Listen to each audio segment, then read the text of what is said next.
Hey, welcome Bellevue School District families to our annual college conference. My name is Mary Beth Smith and I'm a school counselor at Bellevue High. Very happy to be here tonight to work with our three panelists from Gonzaga University, University of Redlands, and Seattle U, all wonderful, amazing schools that are near and dear to my personal heart. And I have two other staff members here. I'll let them introduce themselves. Janelle. Hi, my name is Janelle Quintana, and I am one of the counselors at Bellevue High. I've been at Bellevue High School for 4 years now. And previous to that, I was working towards my master's and also working for the district as a counseling secretary. And I'm glad you're all here. Welcome. Thank you, Janelle. And Janelle is a Seattle U master's grad, so. Yes. Right. And we have Sierra here too. I don't know if you want to turn your camera on or say hi. Oh, I think my camera is on. Hi, everyone. I'm Sierra Sa. I'm at Newport High School, one of the counselors here. And I also graduated from Seattle U just last year, and I'm from the Mukilteo School District previously.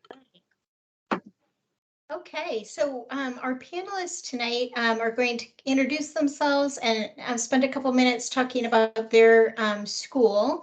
And then after that, we will go ahead and start asking them some questions. And if we can go to the next slide, I want to show you how you can participate by asking questions if you so desire. So at the top of your screen is a panel of buttons, a camera and a microphone and things.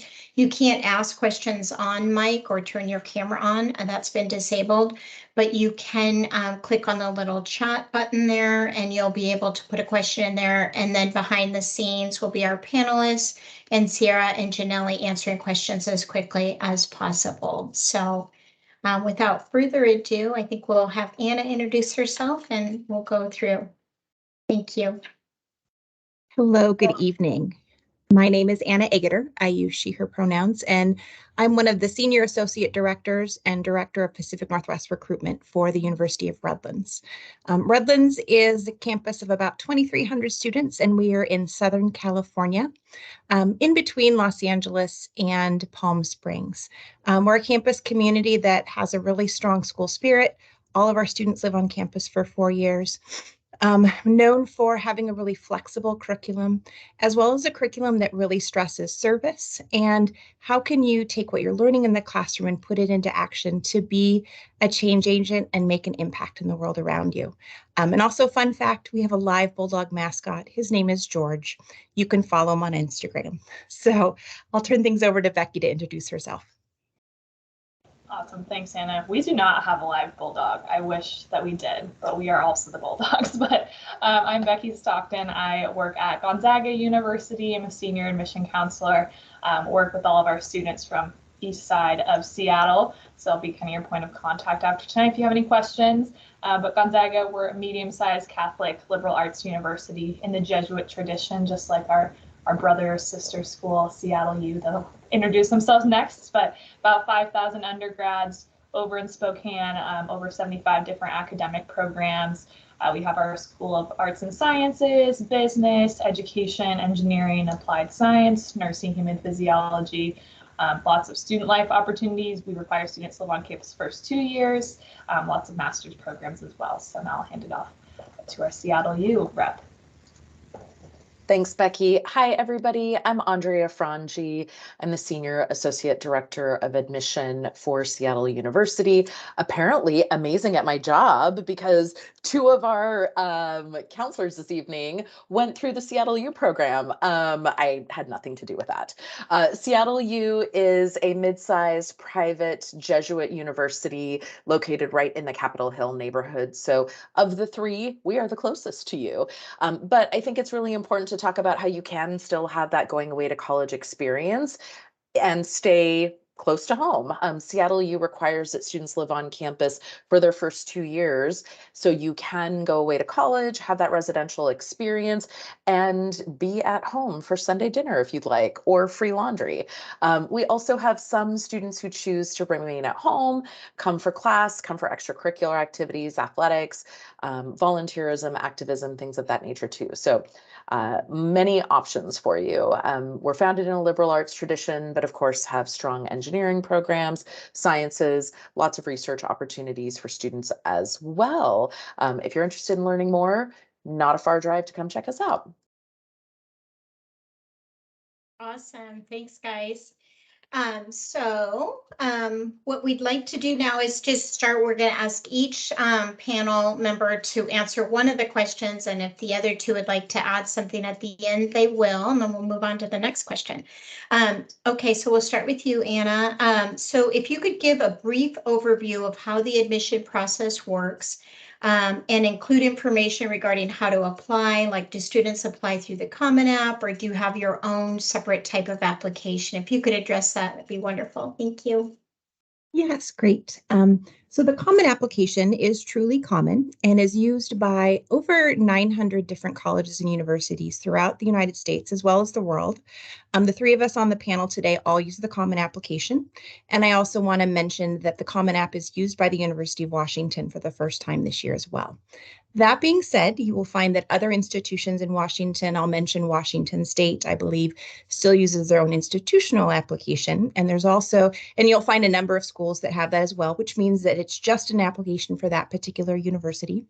And then the third platform to know about, actually there's four, is the Coalition, which is an application used by a smaller group of schools, but like the Common App, has that commonality. You can fill out one application and go to multiple places.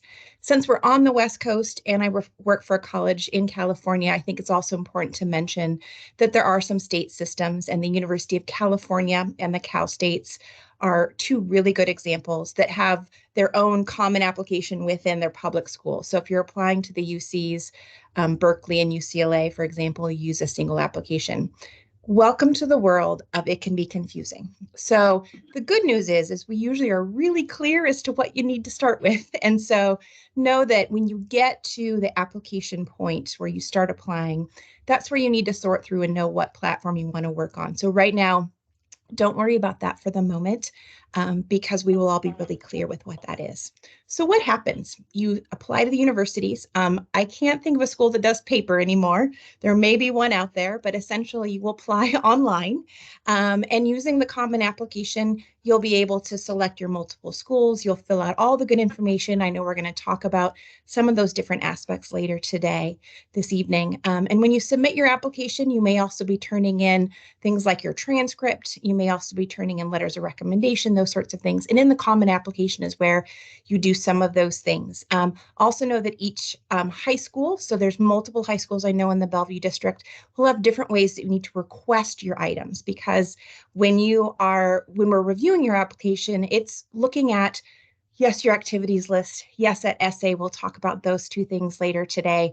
But then ultimately it is you're applying for academic admission. So that transcript is a really important piece.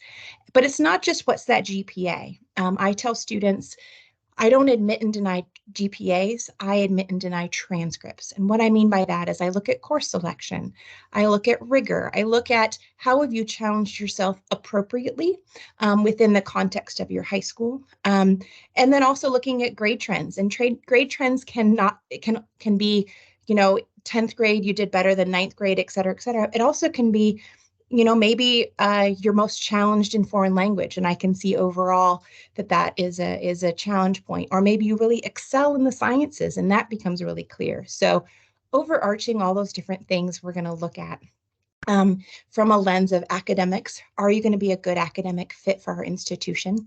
At the University of Redlands, we then also are wanting to know who you are in the classroom, not in the classroom as well as outside of the classroom. The three institutions here today, we are all smaller, we're residential. I didn't mention it, but all of our students live on campus for 4 years at Redlands. So that residential piece is really important. I have a former dean that said, we're looking for classmates and roommates. And that's where those other pieces are going to come in. Applications are read by multiple people. That's the last thing that I'll end with. And then allow my colleagues to add anything different. So your application at Redlands will be read by at least 2 people, if not more. And we want to get multiple viewpoints as to who you are as a student, and ultimately then make those admissions decisions to bring you to our campus communities. And I think students think, oh my gosh, I have no control in this process. You really do. You get to put forth all those different pieces into your application and know that they're thoughtfully reviewed. And through the lens, though, of each of the individual institution and what we're looking for. Anyone want to add anything else?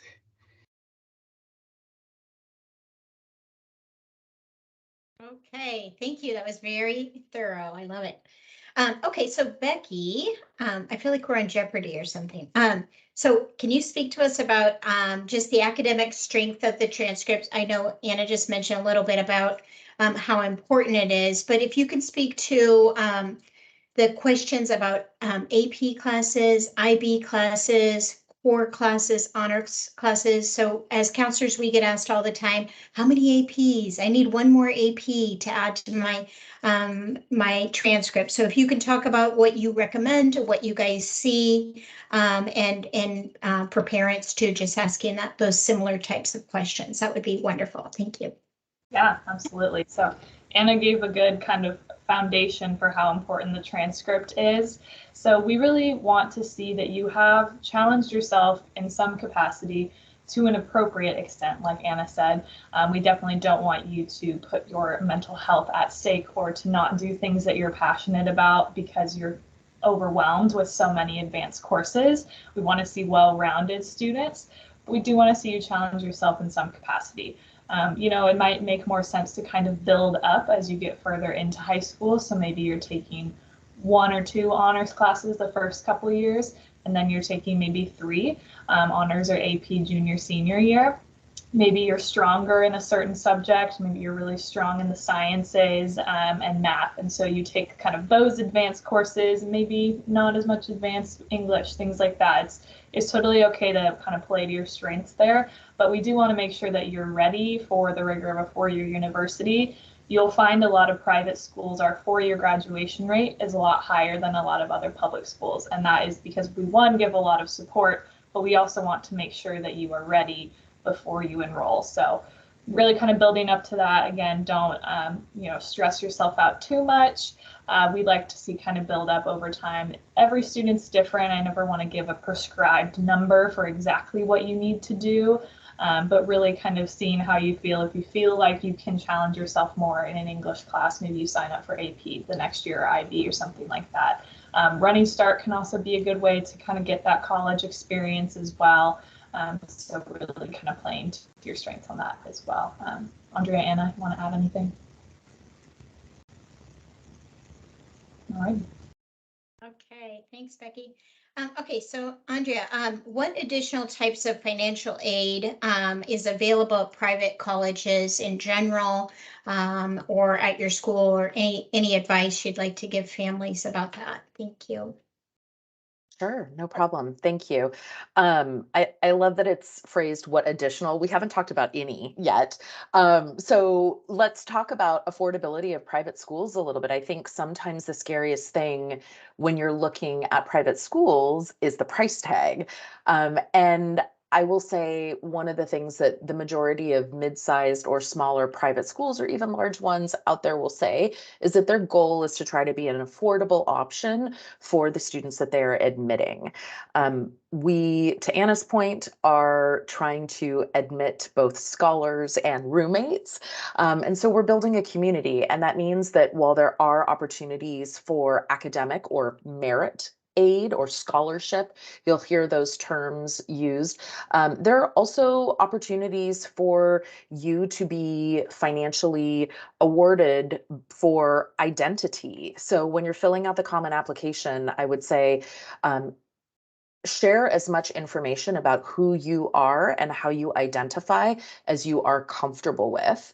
I would also say if there are aspects of your identity that you are hesitant to share with a college for any particular reason, it might be that that's a college that isn't the right fit for you, because you want to make sure that all of your identities, whether they are how you identify or the religion that you practice, you want to go to a place where you're going to be celebrated. So identity can be something that could result in some additional scholarship. For example, you might be looking at a Catholic school that is looking to grow their Catholic student population. And perhaps for students who identify as Catholic, they may offer an additional small scholarship.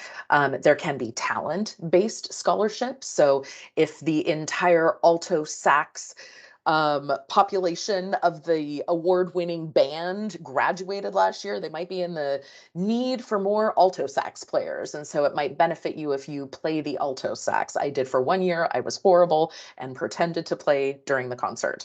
Athletics can be another way to receive scholarship. A number of schools out there are going to be Division I. That is the highest level of NCAA competition that takes place in the universities.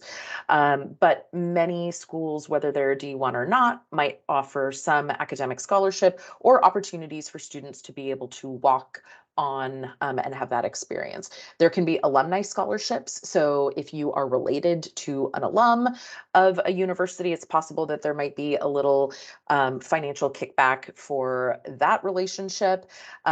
We mentioned academic and merit scholarship. There might also be scholarships that are tied to a particular major. So if you're somebody who's really passionate about engineering, it could be that that university is looking to grow their engineering population. And so they're giving an additional $1,000 to admitted engineering majors.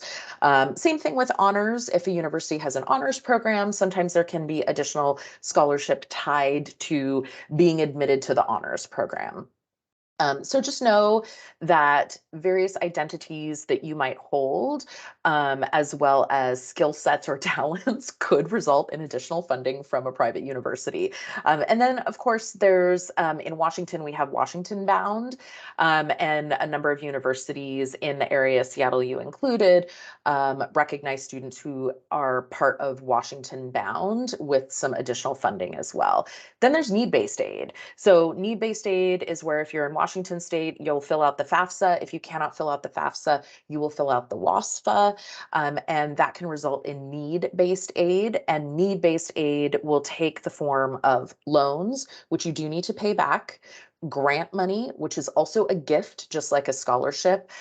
There could be Parent Plus loans, and then there could also be work study, which is an opportunity for you to get a job, typically on campus for the first 2 years, and then hopefully off campus, utilizing your new skill sets from the academic courses that you've taken, to earn a paycheck that you then decide with your supporters or parents, whoever's involved in the financial decision making and funding of your education, what you're going to do with that paycheck. It might go directly to the university to help pay your bills. It might be the money that you use to go to the movies, buy jeans, or the uniform for your part-time job. So a number of different ways that you can fund this private school education. And I will say the majority of students that we work with work part-time. So being able to develop their resume and skill sets and gain experience, whether that's on campus or in a surrounding neighborhood, can be a really great way to just continue to network and build community for yourself as well. Anna, Becky, anything that I missed? Yeah, actually, and there's a question specifically for you. What percentage of admitted students from Seattle U get some sort of scholarship? And then I want to add some more things, but there's your question. Yeah, great question. So 94% of the students that are attending Seattle University are receiving assistance of some sort. The majority of our students are receiving gift aid in the form of a scholarship. And then anybody who qualifies for us who's filled out the FAFSA or the WASFA would then have a financial need-based aid package provided for them as well. But 94% of the students at Seattle University are receiving assistance. Yeah, and I'll start with Redlands. It is 99%, and our average financial aid award last year was $52,000. But I wanted to add a couple of things, and we want to make sure Becky answers that question too, so we're not going to forget about her. But sometimes students think, oh, I'm not going to qualify for any need-based aid, so I don't want to fill out the FAFSA. I want to mention that I think it's a really good thing to do even in your first year, just so that you have a benchmark, you have something with the university. And that can then really help them should something go different during your time at the university. So I always suggest it. Also know that there are some universities that to get merit-based aid, they require you to fill out the FAFSA, which if you're not familiar with that, I do want to say it's the free application for federal student aid. So if you're not familiar with that. At the University of Redlands, we have something called the tuition promise, and we do require the FAFSA to fill that out to qualify. But our merit-based scholarships, students are able to just apply for admission and consider them. So do consider filling out the FAFSA if you are eligible. For those of you that may not be eligible for the FAFSA, if you're an international student, there may be something called the Certification of Finances. Or if you are an undocumented student, know that many universities have a form that you can fill out. They all have different names, but it's usually something like something along the lines of a DREAM Act application or something along those lines. So that name will change drastically between universities. But know that if you are an undocumented student, we still want to provide an affordable opportunity for you and reach out to find out if the institution has that commitment. It will vary between universities, to be quite honest, but many of us really seek to support students, all students, as much as they possibly can. So I want Becky to make sure that she answers the question too. So. Yeah, thank you. Yeah, so 98% of our students are receiving scholarship and or grants, so that gift aid that Andrea mentioned. One other thing I just wanted to add too is we have a relatively newer program called the GAP. It's the Gonzaga Access Pledge, that if you are a resident of Washington and you are Pell eligible, your tuition is covered entirely. I'm sure that the other Redlands and Seattle, you have something similar too, but I just wanted to share that as well. Wonderful. Thanks, guys. Okay, so back to you, Anna. If you can talk to us about the just the essay in general, like what are you guys looking for? What do you guys recommend? Should students get help from others? If so, can you recognize that they got help, and is that bad? And just anything in terms of the essay. I know we get a lot of questions from parents and kids about that. Thank you. I think it sounds kind of silly, but the essay is the one blank page you have on your application this moment. And you might be thinking, well, I haven't started my application. Why is there only one blank page? Your transcript, you've already taken those classes. You're working your way through them. Your extracurriculars, while you haven't written them yet, you've done them. Your relationship with teachers, those letters of recommendation have already been written potentially in their heads as they've connected with you. So that essay is that blank piece of paper that then becomes super scary. I can also tell you that the media loves to talk about the essays because they can't put transcripts on the front page of the New York Times, but they can put your really fun essay that got you into college. That's the first myth. Essays do not get students into college. Essays are a great part of your application. They're one piece of it, though. But what I will say about the essay is that here is your opportunity to take that blank page and tell us more about you. It is truly an open forum. There are some questions. The Common App and the Coalition each have 7 kind of prompt questions that are kind of jumping off points. But really they're meant for us to get to know who you are. I always tell students, think about what do you want to say to the university? What is there something additional that you need to share? What is really important to you? And share that piece. I think the 3 of us on the panel today could all share with you our favorite essays, and they're going to be drastically different in terms of content, in terms of style, in terms of voice, in terms of topic, because there's no right topic, there's no right voice, except for the fact that the right voice is yours. So the question of like, how should I get some help? Indeed, we can tell. Why can we tell? We read a lot of applications, and it is amazing when you start reading an application when something just doesn't quite jive necessarily. So maybe we don't know that you got external help. The external help might have been you used the thesaurus way too much. But it is something that I tell students, this is your opportunity to share something really authentically about yourself and use your voice. What does that mean? I'm using my voice right now. I could be I'm delivering something on the essay. Andrea or Becky could do the very same thing, but they're going to use a different voice, slightly different tone, slightly different words, but we're all talking about the same subject. That's what that means. And so we want to hear from you. We want to hear what makes you tick. And the essay is scary, but it's also for most admissions counselors, while it's scary for you, it is one of the best parts of our application, because we hope that you let your hair down a little bit and tell us a little bit about who you are, because that's the place that you can do so. A couple of practical things. It's about 600 words, 650 words, I think.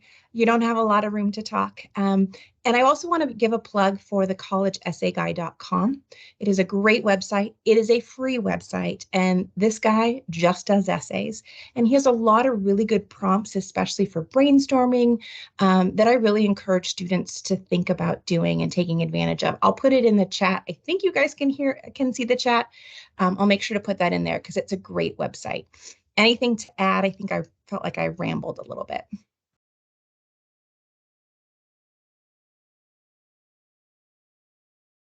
No, that was wonderful. Okay, so Becky, regarding the SATs, so I know that SATs are test optional, and there's been lots of changes over the last few years. Can you just talk about how you guys view SATs and ACTs, and any advice that you have for families regarding how you use those? Thank you. Yeah, absolutely. Testing is ever changing in this post-pandemic world, but yes, we are test optional. I believe all of us on here are test optional. We will be for the foreseeable future. I think I won't speak for anyone else, but for Gonzaga, we see that as a big win. We know that standardized testing just doesn't work for everyone. Some people are not good at taking tests. Maybe you have a learning difference and that's just really stressful for you. Or maybe you just have a bad day and it doesn't go well, and that's totally fine. So it is optional. For us, if you do not send in a test score, we look a little bit more heavily at your curriculum and your GPA. Every school might approach that a little bit differently. But when we say we're test optional, it really is optional. I know some people think that's like a code that you still should take the test, and that's really not true. Some situations where a test could help you is maybe your GPA is a little bit lower, maybe you had some struggles, but you have a really good test score. That could be a place where it can help you. But I definitely encourage you, talk to your admission counselors at the different schools that you are applying to. If you've taken a test and you have a score and you're like, I don't really know if I should send it or not, you can definitely kind of talk with those counselors and see what they recommend. Most schools will have like an average SAT or ACT on their website somewhere, or a middle 50%. You probably don't want to send in a score that's below that just because it's optional. So really, we look at it, we probably all approach it a little bit differently, but it is truly optional. We understand that some students may not even have the option to take a test, so definitely don't feel like you have to, but I'll let Andrea and Anna add to that as well. Sure. I'm just going to add, I think, over the last few years, as schools went test optional, the students who were submitting testing tended to be students who, A, had access to testing, which often meant that they were coming from a privileged situation that allowed them to fly out of the state to a state that was offering testing, which comes with a lot of other privilege that often means that test results were higher. So like, I think that Becky's idea of looking at the mid 50% is valid. I also think that feel very strongly that this is an opportunity for you to make a choice as a student about whether or not you think that your testing represents who you are as an academic. And if it is below that middle 50%, but is representative of who you are academically, and maybe you are a English language learner, or you are somebody who is coming from a first gen background, those test scores might be lower than the middle 50%, but they might be very high based on the situation that you are coming from. And so know that when we're viewing testing, we are looking at it holistically. I saw something that Anna wrote say holistic, so maybe she already said this in the chat. If I'm repeating it, sorry. But we're looking at your test scores in the context of who you are, and what experiences you have exposure to as well. And so know that the testing is not just as simple as submitting scores and they have to be in this range or above it or not. It's truly a choice that you get to make about whether or not this is part of your academic story. And I would invite you to make that choice.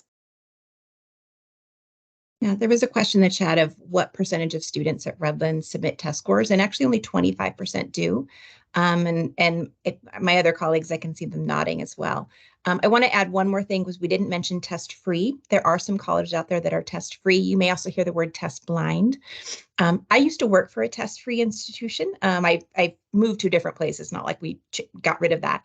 And I will tell you this, every year, even though we didn't look at scores at all, I would have students that would send me their scores, say, hey, Anna, I know you're going to look at them, but here they are.